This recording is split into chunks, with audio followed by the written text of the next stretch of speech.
when you're a hip hop artist, it kind of doesn't do anything for you because of the fact that hip hop is still small.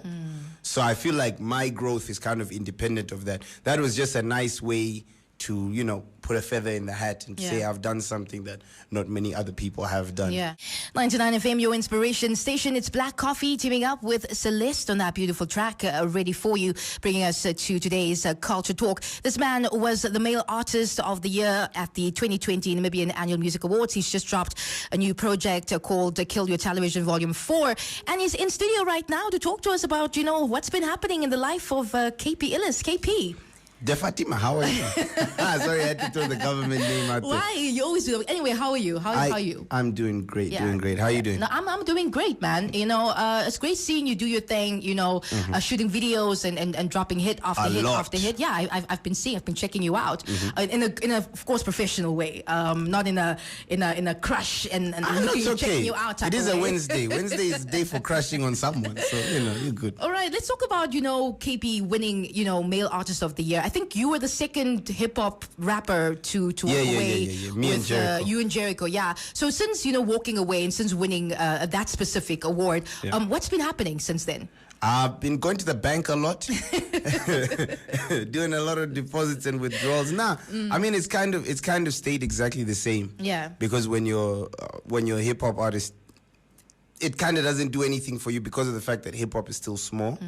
So I feel like my growth is kind of independent of that. That was just a nice way to, you know, put a feather in the hat and say I've done something that not many other people have done. Just in case there's debates over the GOAT talk. You've really grown, you know, as an artist over the years. I saw a video of you and some other rappers from years ago at some rap battle, and I was like, oh, is that KP? Oh my gosh, look at KP. So you've definitely come a really, really long way. Talk to me about, you know, being an artist during COVID-19. What has that experience been like for you? You're being an artist during COVID-19 has kind of been a little bit of a touch and go situation. So as much as we try to, everyone says, oh, we're going to plan the year. This year we're going to do this many shows, and that kind of just went out the window. Everyone was just winging it as we went. So being an artist, you were kind of forced to look for different avenues, because as much as you can complain, for once, this is not something that the government can change or MTC can change or whatever. COVID was there, and that's the way it stayed. So it kind of helped most people. It was an adapt or die situation. So I feel like I was one of the people that managed to adapt, because I mean, I'm still here and I still got clothes on and I still smell good. So it must be a win somehow. Okay. All right. So before we, you know, get into some more, you know, discussion around, you know, the project that's out right now and what's next for you. This morning we got hit with some really, really sad news. Cannibals passing, and you know, I actually made a song with him. You've probably heard it, and it's just really been a really Kasi to VIP. Kasi to VIP. That's exactly the one. So I want to, you know, hear from you as a rapper, as a hip hop artist who has been in the game for quite a while, and also, you know, have, you know, come across and worked with Cannibal. Talk to me about his influence in the industry. For me, Kanye was one of the first people to actually, in terms of artists and people who are within the industry, he was kind of one of the first people to give me a shot. Because Willie G contacted a whole bunch of artists, and they're like, "Yo, man, I love this kid KP, man. He wants to." And Kanye was the first one that was like, "You know, I'll give it him. I'll listen." And we did 5 songs together to date, and his influence has been the biggest in terms of content, because when I did my first 2 mixtapes, and I was wondering, why aren't people listening to my stuff? Why aren't they feeling it?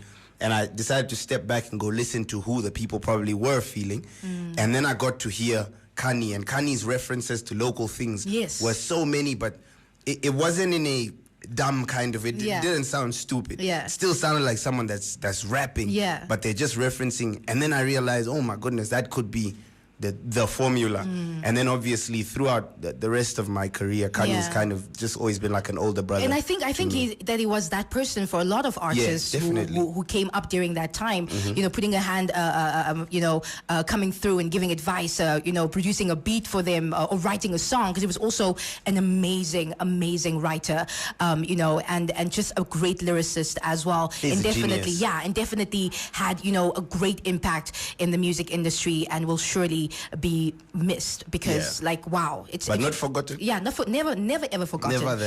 Never ever that. If you're just tuning in right now, we're talking to KP Illest. Yes, he's finally decided to come on my show and chat to us a bit about new music and his project that's out right now. And we are going to take a look at one of the songs on our Hot Drop for this afternoon. But let's quickly go for a musical break. When we come back on the other side, we continue to talk to KP on Culture Talk. We still have KP Illest in the studio. The man dropped the Kill Your Television Volume 4 recently, and we are going to hot drop one of the tracks from the project as well. So let's talk about the project itself.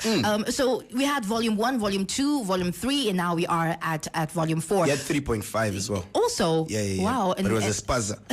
I dropped it and took it off the net. Why are you one day. spazzaing people? I know it was a breakout tape. I was going through some dark times.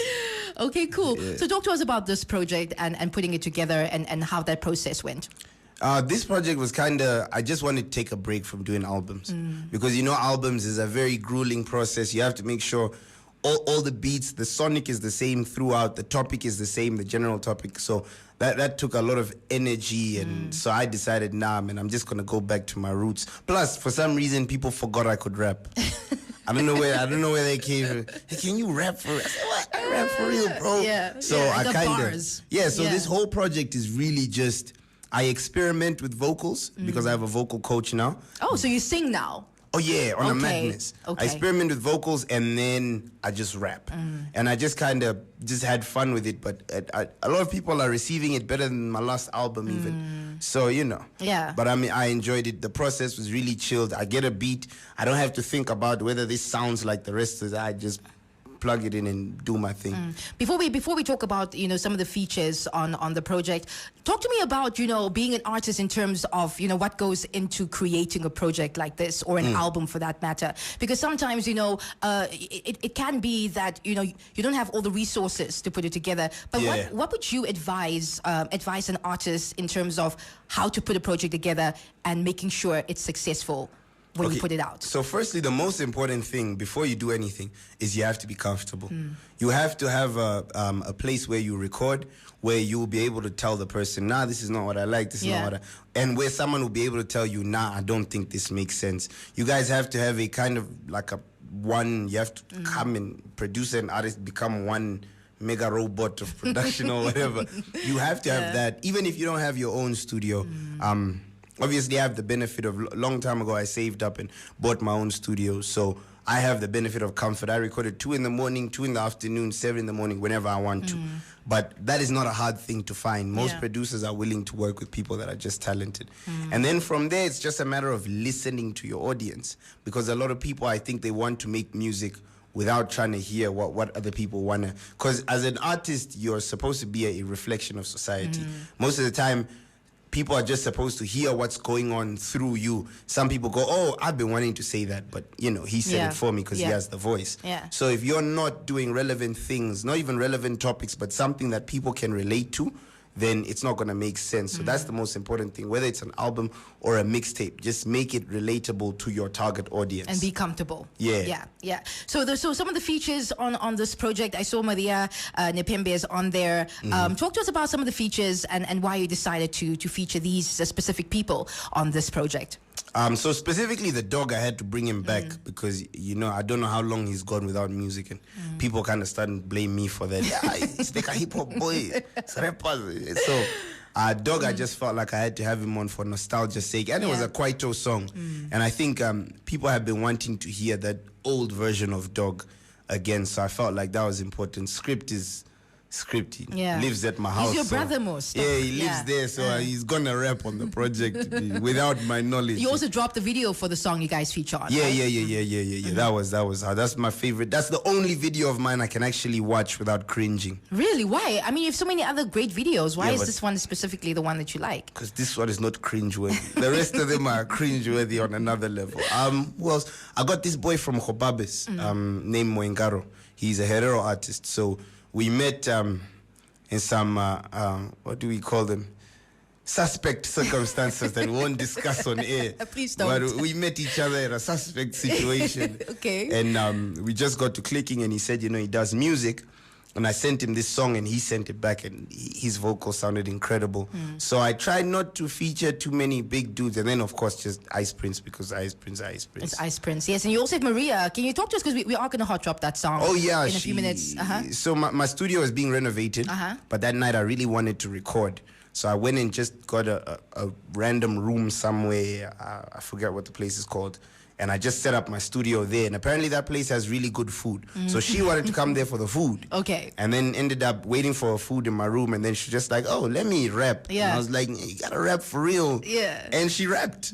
So it was kind of one of those, I didn't want to take it off because I liked, it made sense with the song. Yeah. So, and she doesn't sound bad on it, but I guess I'll let people be the judge of that. In my opinion, she doesn't sound bad. Okay. But yeah. All right, cool. So before we check out the jam, where can we find this project? If I want to listen to the whole project, where can we find it?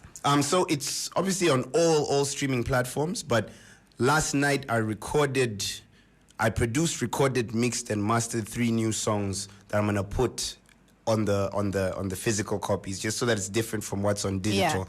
And then obviously just put out information on where you can get those. But for now, everything is on Spotify, on iTunes, on Apple Music, wherever whatever your poison is, you'll find it. You'll find it. And you still, your handles on social media are still the same, KP Illest? KP Illest everywhere. Awesome. KP, thank you so much for coming to talk to us and finally making time to come, be on my show. Thank you for finally asking.